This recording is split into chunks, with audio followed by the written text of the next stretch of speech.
Hi, I am doing something different. I am doing an audio on a different platform. And so this is kind of a semi-test session. Hopefully it comes out well, but it's going to be really brief. This session is titled Saints, Sermons, and Puja. And so what I wanted to focus on this particular episode of Agility Tea Time, I know I haven't done one in a while, is the different ways that different cultures access God and ways that hinder us from accomplishing those particular the devotions that we do, what hinders those from being productive. Because all of the time, our devotions, our prayers, things that we're doing are not going to be effective. So, saints, if you're a Catholic or let's say follower of, let's say, a different either Orisha or Loa, same thing. I'm using saints to encompass all of those things. So if you're a follower of Ifa, Candomblé, Santeria, or uh, New Orleans voodoo, South Carolina hoodoo, Haitian voodoo, Benin voodoo. I'm using saints to encompass that, all of that. And then sermons, that is specifically for Protestant-based Christians as well as Muslims. And then puja for India, not Native American Indians, but India, as well as other Asian-based like Taoists, people that follow Buddhist culture. Now, the reason why I broke it down into these three segments is because in different, and then it'll make, and I'm going to tie this all together at the end of what the purpose of this is for, because you may or may not be aware of the fact that agility, the name agility spelled TEA, is pretty much just a kind of play on the word of the company that I founded, which is Agility with TY Legal Solutions. So in different cultures, I'm following, I follow a lot of Nollywood actors and actresses, and actually was introduced to Bollywood, which is the Indian version of kind of like Hollywood or like the cinema in India when I was going to University of Alabama at Birmingham. And so I'm, familiar with Nollywood and Bollywood. So anyways, I follow one of the actresses I follow in Hollywood is, really bring to light a case that's going on in the Nollywood industry. Similar, it kind of gives me, puts me in the mind of R. Kelly. Like here in the United States, R. Kelly, especially if African Americans and even other cultures, loved R. Kelly music, loved it. And there was rumors of him and indiscretion with younger girls for a long time, even before he got sentenced to prison, which I believe he still is right now. And before there was a special run on him, I think that was on Lifetime, if I'm not mistaken, one of these television networks. But fact check me on that. But anyways, it was a whole docu which I watched because being an African American, and this is what we do, especially and we do this a lot in the church. So it's going to tie together in a little while. So stay with me. What we do is we are quick to go to the defense of. We do this of our men, particularly because we know that the criminal justice system here in the United States, a lot of times it criminalizes our African American men. tend to the system tends to set them up as they're always doing something wrong and so forth and so on. And as mothers, we like to, as African American mothers specifically, we protect our children. We like to kind of go to their defense and be like, no, that's not true, so forth and so on. And in the church, this is really embedded in the church culture as well, because there's been brought to light. This has happened in the Catholic Church, but even in African American churches, where people will know of indiscretion of pastors and people in the hierarchy, and it's kind of swept up under the rug, So anyway, just to go back to this Nollywood actress, and I hope I'm pronouncing her name right. My Yoruba is absolutely terrible, but I'm working on it. Iyaba Ojo. Correct me if I'm wrong. But anyway, she's bringing this to light, of this man in the industry, and it's brought to light of similar to kind of what happened with R. Kelly and what is the name? R. Kelly sang a song with this one. What is her name? She sang, "Better be careful." You're gonna know when I start singing it. You better be careful what you do to me, 'cause it might turn around. Sparkle, I think. Turn around on you. Okay. So anyway, similar to what happened in that situation where she had, I believe it was like a cousin or a niece or somebody that she actually introduced to R. Kelly.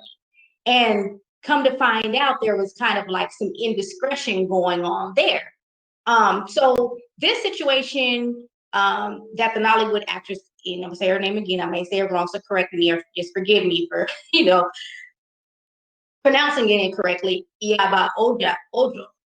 So this particular person that's, is being accused of this indiscretion with this girl. She's 14 now, but at the time that his first encounter with her was when she was 7. And so what happened was there's a comedian that and this is what I'm kind of piecing things together from things that I'm reading. So if I'm wrong, please correct me. She, I think, had lost a child and was going through some issues, I believe, in relationship issues. So in Yoruba culture, when women are trying to either bring, children, have children, it's just kind of like a belief that if you have children around you, then you will get blessed with children, to put it in short. And also, just overthinking is just not good. They just always kind of tell people, oh, you're overthinking too much, don't think too much. So just to kind of pretty much for me to kind of put it in a nutshell, get her mind off of the loss and get her mind off of the stress and focus, on other people would bring their children over. I think she had 3 boys, 3 girls that were in her care. And so one of the girls that was in her care, this man, this indiscretion happened with this girl. So it's kind of similar to the R. Kelly and Sparkle situation a little bit. So anyways, tying this back around to what I was saying about what we do when we go to the defense of our men a lot of times here in American, African American community, because the criminal justice system, we know that a lot of times they don't get the fair shake. They're getting accused of crimes sometimes that they didn't do. So we are automatically a lot of times geared to kind of go to their defense. So this situation with R. Kelly was no different. With R. Kelly, people were saying things, there was rumors, but no one ever did anything about it. That was one of the reasons. Other reasons is, little girls and especially of color get victimized, or poor get victimized and all the time, and people don't think anything of it, and or they get silenced, or for whatever reasons of fear. A lot of times there's money issues involved where there's parents getting money, there's all kinds of little issues tied up with this scenario when these things happen. But anyway, to go back to the title, Saints, Sermons, and Puja, where when I mentioned the fact that sometimes our prayers are being hindered because of, like, we're praying to the saints. We're praying, or we have these devotionals like Puja, I believe in Indian, not Native American Indian, but India. That's like their devotion. It's like an act of devotion. Sermons in the United States, that's pretty much our, and in other cultures, whether it's Muslim or, Protestant Christians, our church going on Wednesday and Sunday, that's pretty much our act of devotion. We're listening to these sermons, we're listening to the preacher preach, so forth and so on. That is our act of devotion. For us, that is our way, or I say for those that do that, is the way. I'm saying us because I'm African American. That's a lot of what African Americans do. Our devotion, our active devotion, is pretty much centralized around the sermons that we listen to. So our pastors and what they are preaching to us in their sermons. So to go back to sometimes why our devotion is sometimes sabotaged and is sometimes hindered. Sometimes these things can be done by us. Sometimes they can be done by others. I have a book here. It's a great book. I love it. It is called Iwore. Where did I put it? Iwore, The Healing Power of Prayer. This is by Yemi Elebumbum. I love this book. This book, it breaks down prayer for different issues. But he also talks about, there's a chapter, it's chapter 3, and it's talking about obstacles to prayer. And so sometimes it has these different things, and I'm just going to read them off really quick of what can hinder our prayer, or let's say our devotion, or we're praying to a saint, or we're doing a devotion to a saint, or whatever work we may be doing, giving evil, whatever we're doing, sacrifice, and we're wondering why these things are not being effective. Well, this chapter 3 talks about barriers to prayer. Like sometimes it's like, well, why is my prayer not being answered? And sometimes we may talk it up and say, oh, well, that wasn't God's will for us, or that wasn't God's will for you, or whatever the case may be, what we say. Sometimes that is not what's going on. Sometimes there are obstacles being placed in our way by either ourselves or others. And so this chapter talks about these different barriers to prayer. 1 is dishonesty and uncleanliness. 2 is misdeed. 3 is a curse. 4, character. 5, sex. And then there is the powerful beings, or the Yami. If you're familiar with that, Yami. Some people call them the mother. Some people call them witches. Sin, smoke.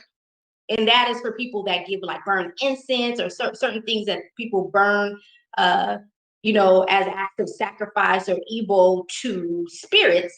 Some spirits don't, that's offensive to these particular spirits that you may be trying to appease or work with. So smoke, and then time as a factor that can obstruct prayer. So I want to focus on 3. Well, 1, which is dishonesty and cleanliness, but specifically, and that's on page 59 of this book. Just to tie this with, again, it's very multifaceted issue of which is going on in Nigeria, but it's going on around the world, with the UN. And I don't know if this is a new initiative that they have, but it's really, especially with COVID, there's a lot of issues going on with domestic violence. There's also a lot of issues that people may not be aware of higher incidents of child rape, because that's what it is. We can give it a name, molestation. It makes it sound a little bit more tolerable versus when you say a person raped a child. In your mind, it's like, oh my God, raping a child. Who would rape a child? Now, when you say molestation, then a lot of times we try to dig into people's psyche and so forth and so on. With the rapist, we usually don't do that. So anyway, child rape. There's a lot of issues of that going on, higher incidences now with COVID, and the UN is aware of these incidents because some of these organizations are getting these calls from people. They're knowing for whatever reason what's going on. Don't do that. Don't do that. What's going on, excuse me, I have this, my little one here that should be asleep, but he's not home for a second. I'm going to pause this for one quick minute.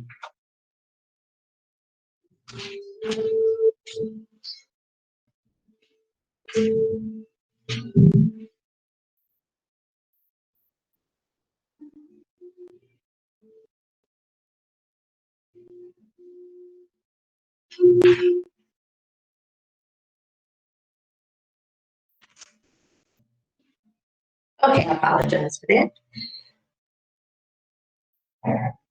So there's these higher incidences of these child rape cases because of COVID, but these things have been going on forever. They've been going on forever. You know, you can listen to stories of people that now have become famous for different reasons, like actors and actresses, or like Oprah. I believe Oprah, if I'm not mistaken, I'm almost positive that she was raped as a child. Viola Davis, you know, I've heard of people, you know, well-known people telling their story.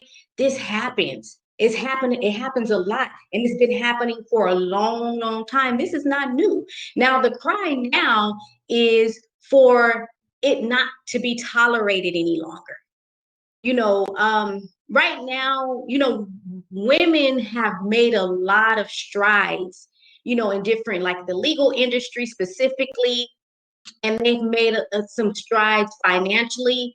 And with that, you know, whenever you have any community, and women, you know, can be considered a community, whenever whenever there's economic empowerment, then typically that gives you a voice a lot of times. So women's voices are now being amplified to say, we will not tolerate this any longer. We will not allow you to rape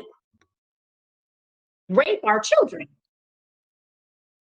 We will not tolerate this any longer. Period. And something needs to be done about it. Period. We won't tolerate this. So this is the cry of women. This is what you're hearing globally. You know, there's rape here, there's rape there, rape everywhere. You know, it's an international cry. It needs to be heeded to,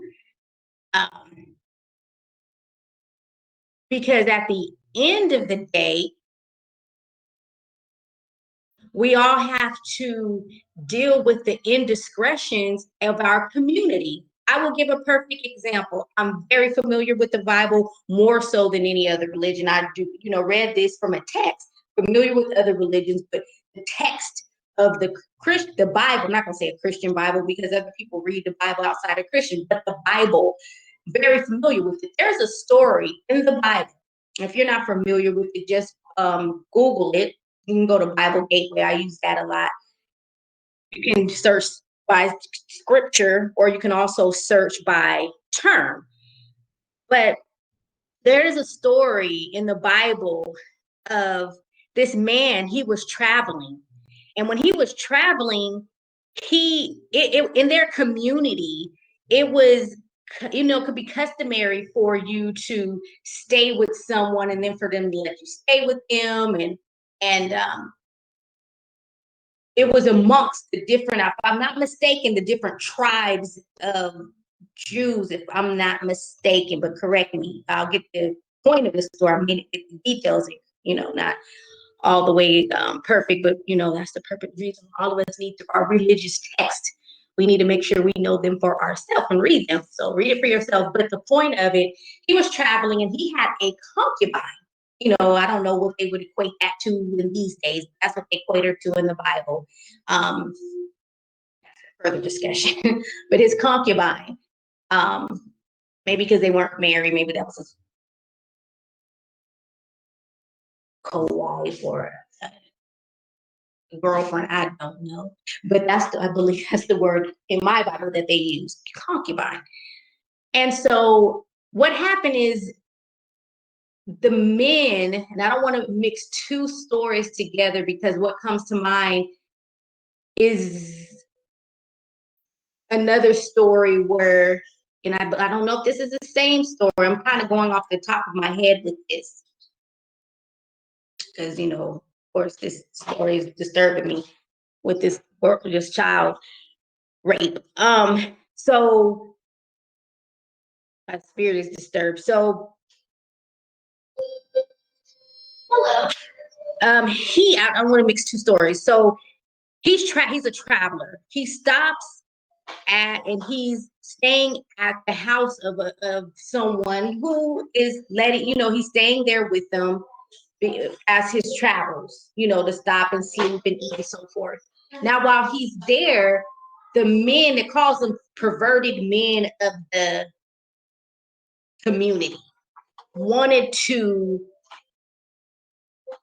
I believe, I don't want to mix two stories because I'll be maybe mixing the story with these angels that these men wanted to sleep with, I believe, but I think it's the same story, but follow me here. The perverted men of the community wanted to sleep with him, I believe, if I'm not mistaken, with the men. And so the person that was letting him stay was the man that was hosting. The host was like, no, like, you can't do this. Like, pretty much like, this can't happen. Like, you can't do this. Take my daughters instead. I believe this is the same story in the Bible. So he's going to hand. So again, I go back to sometimes these things are multifaceted, of things that are going on in these communities. Take my daughters and take them instead. Now, I believe this is the same story, but follow me. His concubine ended up with these men. I don't know if she ended up getting handed over or what happened. They, so to speak, sacrificed her to these lustful men's desires. But anyways, they rape her all night, end up killing her. It ended up killing her. I don't know if they murdered her. The fact that them raping her, it killed her. So anyway, she, the next day, the man that was the traveler, he found her dead at the doorstep. So he's upset. And so it's like he chopped, this might be, just a metaphor, just kind of, analogy. But in the Bible says he chops her up in pieces and distributes different pieces of her body to all of the tribes, pretty much sending them a message like, you have to do something. Like, look at this terrible, telling them this is a terrible act that has happened with her being raped.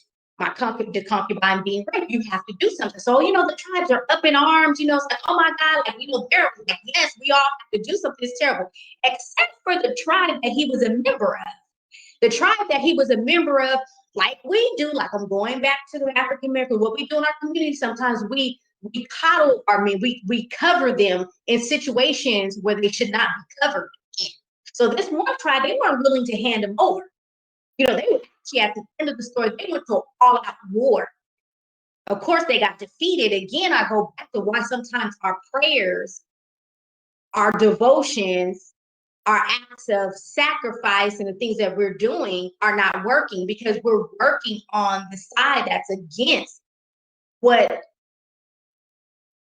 God has in store, or we're working to further the aim of something that is not proper. Like in this situation, he's like, you guys need to do, the only thing they had to do is hand him over.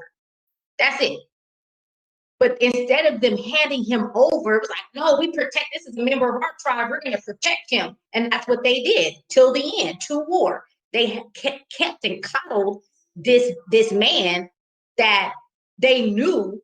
They had the evidence, the pieces were sent to, the evidence was sent to them, but they were willing to continue to, they didn't hand him over. They weren't willing to. So anyways, I'm just going to wrap this up here. Saint sermons and puja. It's known in a lot of countries, where it's women are being, or I should say girls, they're not even women yet. They're married off very, very young. They're kind of sold, so to speak, for lack of, because, a lot of countries and cultures still believe in bride prices and things like that. So when you get into those type of scenarios in some countries and their cultures, then you start getting into some of these issues of which at times can contribute to abuse and so forth and so on, and why sometimes it gets so complicated and unraveling it. Because in some countries, they marry their girls off really young. So now when you go to a local authority and you're claiming that your child has been raped, they're looking at you. They're part of that community. In their community, that is okay. They're looking at that like, oh, okay, all right. They're not really going to really pursue that issue because that is part of their culture. It's a cultural norm. So sometimes we're trying to deal with issues, but we have to deal with the things that are embedded within our culture first. And then we can address these things. Like in the African American community, we are going to stick up for our work. We know that our boys have been persecuted. We know a lot of times our boys are killed in the street. We know if they're not killed in the street, they're falsely accused. So then now when you come to us, we know back in the day, whole communities, if you go back to, they call it the Black Wall Street. I can't think of the name, but this whole community, they call this the Black Wall Street, this community in, was it Oklahoma? But it was known to this is all black businesses, very, very productive. They were, very well off, doing really, really well, self-contained, doing well. This was decades ago. Well, what happened is a young boy and a white girl was in an elevator. And they said this was all a setup. This was all just a reason for them to get rid of this community, by these white supremacists that were envious of the success of this black community. We don't know. I don't know. But the story is that there's this young boy on the elevator with this white girl. That she accused him. I don't know if touching her indecently or saying something to her. But anyway, you say you look at a white woman wrong as a black man, the whole community gonna be up in arms, which is what happened. They decimated that entire town and it wasn't true. It wasn't true. So of course, when we hear these stories sometimes of our boys getting accused of stuff, we're gonna be like, well, wait a minute, no, he did that, and we're gonna try to jump to his defense. But these things, the mindsets that we have, the things that are built into our cultures is keeping us from addressing things properly. So we can do these prayers to saints, we can do devotions, we can go to church on Wednesday and Sunday, but these things are going to continue. These are curses, innocence. And I was going to touch on this a little bit earlier, and this is for a whole nother podcast about innocence and being able to reclaim a young girl or a young boy or woman to be able to, or man, to be able to reclaim their innocence after they have been defiled. So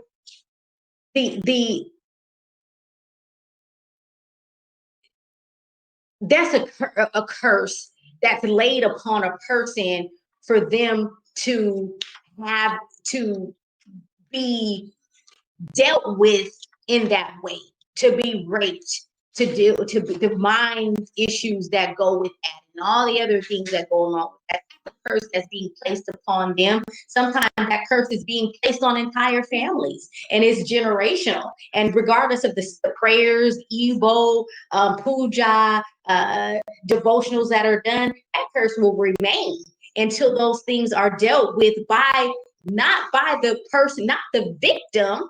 But for the victim, sometimes the victim will allow that thing to curse them because it won't allow the issue, the problem, to stay with the person that inflicted it. They take those things upon themselves because sometimes these things have robbed these young people of. If you're talking about a girl, if you're talking about a certain cultures, a person's virginity and chastity, that's everything. You take that from a young girl, you have certain cultures where they contest whether they've been with a virgin, whether they have. So you try to marry off a young child, a girl that has been molested. She's been raped, but it looks like there's for her. It's just a hard situation to have to navigate through. Now, when this person pays a bride price for a virgin, and he thinks he's getting a virgin, the family come to find out that she's been defiled, but it wasn't voluntary. So she lost her innocence, not on her own accord. She was violated. So this is causes some whole other issues there. So then how does that girl reclaim her innocence? That's for a whole nother. And then how is that dealt with within the family when that is done? So we'll talk about that on another session, but I'm going to go ahead and end this. Hopefully it makes sense. If it doesn't, then, I will expound on this more in another Agility Tea Time. Thank you for listening.